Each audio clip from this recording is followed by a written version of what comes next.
This chapter followed up last week's action with more Emperor on Supernova action, followed by the reveal of a foreshadowed third party involved in Onigashima.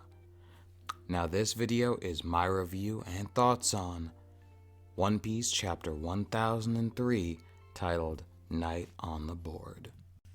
Now, Luffy uses up all his hockey dealing his Kong Gatling, seemingly starting up a game plan of Luffy dealing Gear 4th blows, followed by killing Kidder, keeping up the pressure on Kaido during cooldown, while Law distracts Mom, starting with a counter shock.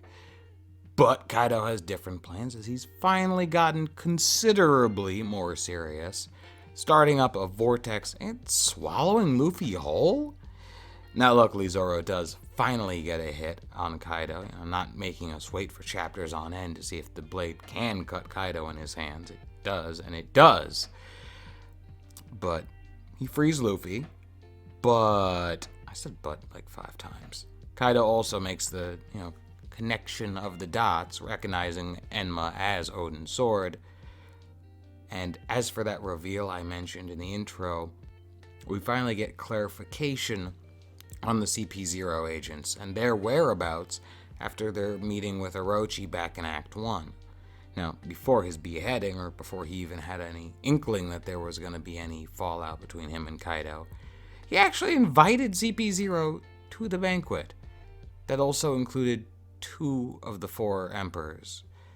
Not the brightest plan, and I'm also not entirely sure why they accepted off the bat, but they're quite happy. In fact, they're actually being entertained by some of Who's Who's subordinates.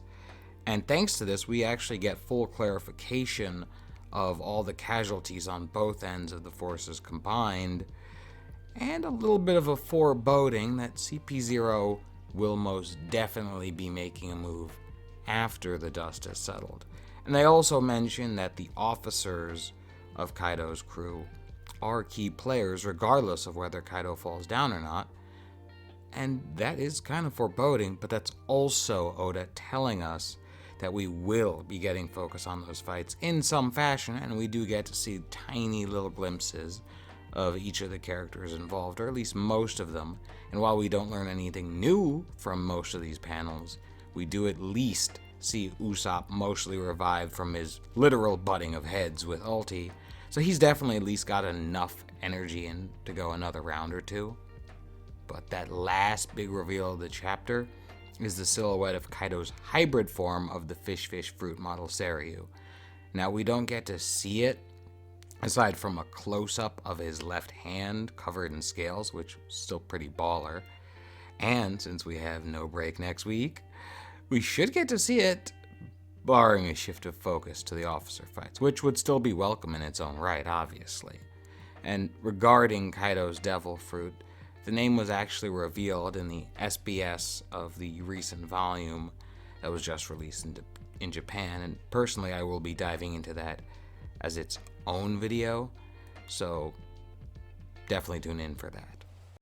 Aside from that, share your thoughts on the chapter on the comments below, and let's discuss our hopes for the next few chapters. And definitely click that subscribe button if you haven't already, and the bell notification so you can stay updated and get any content straight to your YouTube feed, including the deep dive into Kaido's Devil Fruit. I've been Smalls of Black Knight Anime and Manga. Until next time, stay safe.